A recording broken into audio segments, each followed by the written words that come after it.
بن گیا تھا۔ ایک جھنڈا مسلم لیگ کا، ایک نعرہ پاکستان کا مطلب کیا؟ لا الہ الا اللہ۔ مسلم لیگ کے جھنڈے تلے پوری قوم جمع۔ سن 46 کے الیکشن میں جو نتائج نکلے ہیں، ہر جگہ سے مسلم لیگ کامیاب ہو رہی ہے، گویا کہ مسلمانوں نے ہند کی واحد نمائندہ جماعت۔ ہندو مسلم فسادات ہوتے تھے لیکن شیعہ سنی فسادات بند ہو گئے تھے، آپس میں سب ایک نصب العین پر ہے، پاکستان بنانا ہے، ہندو سے نجات حاصل کرنی ہے، جمع ہو گئے۔ اور آج کیا حال ہے؟ اب وہ قوم کہیں نہیں ہے، قومیتوں میں تقسیم ہو گئی۔ پہلے 5 تھی، بنگالی اور سندھی اور پٹھان اور پنجابی اور بلوچ، پھر وہ بنگالی نکل گیا، وہ علیحدہ ہو گیا ہم سے، وہ بنگلہ دیش ہو گیا، تو پھر یہ کہ اردو مہاجر قومیت اس میں آ گئی، 5 کی 5 پھر وہی کی رہی، سرائے کی قومیت علیحدہ ہے، برہوی علیحدہ اٹھ رہا ہے کہ ہم بلوچ نہیں ہیں، ہم علیحدہ ہیں۔ یہ ساری تقسیم در تقسیم کیوں ہو رہی ہے؟ کہ وہ حبل اللہ، اللہ کی رسی، اسلام کو ہم نے مضبوطی سے تھاما نہیں، اسلام کو ہم نے یہاں نافذ نہیں کیا، اللہ کے ساتھ بدعہدی کی۔ ہم نے کہا تھا اے اللہ انگریز اور ہندو کی دوہری غلامی سے نجات دے دے، تیرے دین کا بول بالا کریں گے۔ ہم نے اللہ کے دین کا بول بالا نہیں کیا، اپنی بلڈنگیں بلند و بالا بنا لی، اپنے کارخانے تعمیر کر لیے، کیسے کیسے محل بنائے ہیں، جائیے اور دیکھیے۔ لیکن یہ کہ کہا ہے وہ اللہ کا دین، وہ تو کہیں بھی نہیں، بینکوں میں نہیں، اللہ کے خلاف بغاوت ہے بینکوں کے اندر، آپ کی عدالتوں میں نہیں، اللہ کے قانون کے مطابق تو فیصلے نہیں ہوتے۔ اور قرآن کہتا ہے وَمَن لَّمْ يَحْكُم بِمَا أَنزَلَ اللَّهُ فَأُولَٰئِكَ هُمُ الْكَافِرُونَ، جو اللہ کی اتاری ہوئی شریعت کے مطابق فیصلے نہیں کرتے وہی تو کافر ہیں۔ تو ہم تو کافر ہیں، ہم انڈیویجولی مسلمان ہیں، کلیکٹیولی ہم کافر ہیں، ہمارا نظام کافرانہ ہے، ہماری معیشت کافرانہ ہے، ساری کی ساری سود اور جوئے کے اوپر مبنی ہے۔ اب تو جو شے فروخت ہوتی ہے وہ لاٹری کے ذریعے سے فروخت ہو رہی ہے، ہر شے کے ساتھ جوا شامل کر دیا گیا۔ بہرحال یہ مرثیہ ہے جو میں کہہ رہا ہوں، اس حالت کو ہم کیوں پہنچے کہ وہ جو ہمیں جوڑنے والی شے تھی وہ حبل اللہ، اس کو تو ہم نے پیچھے ڈال دیا۔ نبذ فریق من الذین اوتوا الکتاب کتاب اللہ وراء ظہورہم، کہا تھا ہم نے ہمارا دستور قرآن ہوگا، قرآن کو ہم نے اپنی پیٹھ کے پیچھے پھینک دیا۔ بہرحال تیسرا نقطہ کیا ہوا آج کا؟ پہلا، ایمان حقیقی حاصل کرو، یقین والا ایمان۔ دوسرے، اللہ کا تقوی اور اللہ کی اطاعت، فرما برداری۔ تیسرے، قرآن سے چمٹ جاؤ تاکہ تم ایک دوسرے سے چمٹ جاؤ، قرآن سے چمٹو گے آپس میں متحد ہو جاؤ گے۔ اب چوتھا نقطہ، یا اس مقام پر وہ تیسرا ہے، سورہ آل عمران کی آیات میں وَلْتَكُن مِّنكُمْ أُمَّةٌ يَدْعُونَ إِلَى الْخَيْرِ وَيَأْمُرُونَ بِالْمَعْرُوفِ وَيَنْهَوْنَ عَنِ الْمُنكَرِ وَأُولَٰئِكَ هُمُ الْمُفْلِحُونَ۔ یہ عجیب آیت ہے، دیکھیے 3 آیتوں میں ایک ایک نقطہ آیا، لیکن تیسری آیت میں 3 نقطے آئے۔ اب تمہیں ایک ایسی امت کی شکل اختیار کرنی چاہیے کہ جو 3 کام کرے، خیر کی دعوت دے، لوگوں کو بلائے اللہ کی طرف، اللہ کی کتاب کی طرف، اللہ کے دین کی طرف، نیکی کا حکم دے اور بدی سے روکے۔ 3 کام۔ تیسرا نقطہ کیا ہے؟ تم سے ایک امت میں وجود میں آ جانی چاہیے۔ جب یہ افراد جمع ہو جائیں گے، جڑ جائیں گے، قرآن کے سیمنٹ سبسٹنس کی وجہ سے ایک دوسرے کے ساتھ پیوست ہو جائیں گے، ان کے مقاصد ایک ہوں گے، ان کے نظریات ایک ہوں گے، اب وہ ایک امت بن گئے۔ امت کسے کہتے ہیں؟ ہم مقصد لوگ۔ اما یا امو کہتے ہیں ارادہ کرنا۔ آمین البیت الحرام، جو لوگ جا رہے ہیں حج کے لیے وہ آمین، ان کا قصد کیا ہے، ارادہ کیا ہے؟ بیت الحرام کا۔ امام کہتے ہیں سڑک کو، اس لیے کہ آدمی اس کو فالو کر رہا ہوتا ہے۔ امام وہ ہے جو نماز میں آپ کی قیادت کر رہا ہے، آپ اس کی پیروی کر رہے ہیں، اسی کا اقتداء کر رہے ہیں، مقتدی ہیں۔ تو اصل میں امت کسے کہتے ہیں؟ قوم اور شے ہے، امت اور شے ہے۔ مسلمان کے لیے کہیں لفظ قرآن میں قوم نہیں آیا۔ قومیں تو ہوتی تھیں، وہ نسل کی بنیاد پر ہوتی تھی، قبائلی بنیاد پر ہوتی تھی، لیکن مسلمانوں کے لیے 2 لفظ آئے ہیں، امت، کنتم خیر امت اخرجت للناس تأمرون بالمعروف وتنہون عن المنکر وتؤمنون باللہ وکذالک جعلناکم امۃ وسطا لتکونوا شہداء علی الناس ویکون الرسول علیکم شہیدا۔ امت کا لفظ آیا، یا ایک لفظ اور آیا ہے حزب اللہ، اللہ کی پارٹی۔ پارٹی کیا ہوتی ہے؟ ایک نظریہ رکھنے والی کمیونسٹ پارٹی، مارکسزم کا نظریہ رکھنے والی کمیونسٹ پارٹی جو کمیونسٹ انقلاب لانا چاہتی ہے۔ اسی طریقے سے حزب اللہ کون سی ہے؟ جو اللہ کے دین کے اوپر یقین رکھنے والی اور اللہ کے دین کا انقلاب لانے کے لیے، اللہ کے دین کو غالب کرنے کے لیے جدوجہد کرے، وہ حزب اللہ ہے۔ تو امت ہے ہم مقصد لوگوں کا اکٹھ۔ تو وَلْتَكُن مِّنكُمْ أُمَّةٌ، اور مسلمانوں اب تم میں سے ایک ایسی امت وجود میں آ جانی چاہیے جو 3 کام کرے، یدعون الی الخیر، اور میرے نزدیک سب سے بڑا خیر قرآن، دعوت الی القرآن۔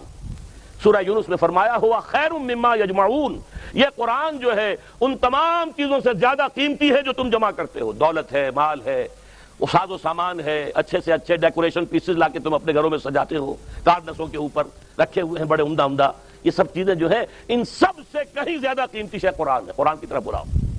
اور نیکی کا حکم دو اور بدی سے روکو. 3 کام. بدقسمتی سے پاکستان میں دینی جماعتوں نے یہ کام چھوڑ کر اور الیکشن میں جا کر حکومت کے حصول کی کوشش شروع کر دی. یہ بہت بڑا بلنڈر ہوا ہے، بہت بڑا بلنڈر ہوا. انتخابات میں آپ جائیں گے تو آپ کا مخالف ظاہر بات ہے وہ تو یہ سمجھے گا کہ یہ اقتدار کا حریص ہے، یہ میرا مد مقابل ہے، اقتدار میں بھی حاصل کرنا چاہتا ہوں، یہ بھی حاصل کرنا چاہتا ہے، بس یہ ویسے اسلام کا نعرہ لگا رہا ہے، اصل میں مقصود تو اقتدار ہے. یہ وجہ ہے سب سے بڑی کہ پاکستان میں اسلام نہیں آیا، غلط راستہ اختیار کیا. صرف یہی کام کرتے، دعوت الی الخیر، امر بالمعروف، نہی عن المنکر. اور نہی عن المنکر اب میں اس کے آگے آپ سے عرض کر دوں کہ میں نے کہا تھا 3 نکات، آخری نقطے میں 3 حصے، اور اس تیسرا جو حصہ ہے اس کے 3 حصے. نہی عن المنکر کے 3 لیول حضور نے بیان فرمائے جو حدیث میں آپ کو سنا چکا. حضرت ابو سعید خدری رضی اللہ تعالیٰ عنہ فرماتے ہیں سمعت رسول اللہ صلی اللہ علیہ وسلم یقول کہ میں نے اللہ کے رسول کو فرماتے سنا. کیا فرماتے سنا؟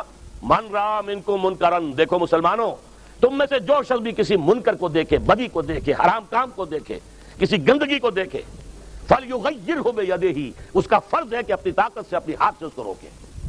فرض ہے، فعل امر ہے یہ، فلیغیرہ، الامر للوجوب، واجب ہوتا ہے وہ کام. فإن لم يستطع، لیکن قرآن مجید ہے نا، فطری کتاب ہے.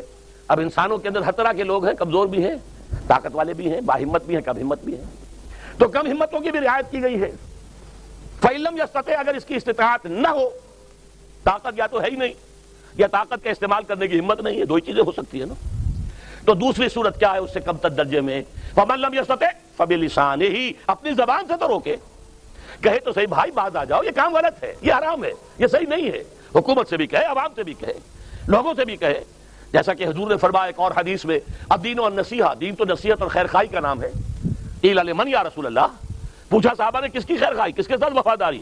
قال للہ ولکتابہ ولرسولہ ولأئمۃ المسلمین وعامتہم، اللہ کی کتاب کے ساتھ وفاداری، اللہ کے ساتھ وفاداری، اللہ کے رسول کے ساتھ وفاداری، اور مسلمانوں کے جو امام ہیں ان کی خیر خواہی، انہیں صحیح مشورہ دو، غلط کاموں سے روکو. ایک دفعہ حضور نے فرمایا انصر اخاک ظالما او مظلوما، اپنے بھائی کی مدد ضرور کرو چاہے وہ ظالم ہو چاہے مظلوم ہو. صحابہ حیران ہوئے، یہ بات کیا کہہ دی حضور نے، بڑی غیر متوقع بات ہے. مظلوم کی حالت میں تو مدد کرنا سمجھ میں آتا ہے، یہ ظالم کی بھی مدد کرے؟ سوال کیا انہوں نے، ننصرہ مظلوما فکیف ننصرہ ظالما. حضور یہ تو سمجھ میں آ گیا کہ اگر ہمارا بھائی مظلوم ہے، اس پر ظلم ہو رہا ہے تو ہم اس کی مدد کریں، لیکن یہ کیسے کہ ظالم ہو تب بھی مدد کریں؟ فرمایا ہاں مدد کرو، اس کا ہاتھ روک لو، ظلم سے روک لینا اس کی مدد ہے. یہ ہے نہیں عن المنکر، بالید، طاقت کے ساتھ اولاً. یہ نہیں ہے تو باللسان، زبان. اور اگر یہ بھی نہیں ہے، اگر مجھ جیسے کمزور لوگ ہیں، ہمت نہیں ہے، تو فرمایا فإن لم يستطع فبقلبہ، دل میں شدید نفرت ضرور رکھے اسے. وذالک اضعف الایمان، یہ ایمان کا کمزور ترین درجہ ہے.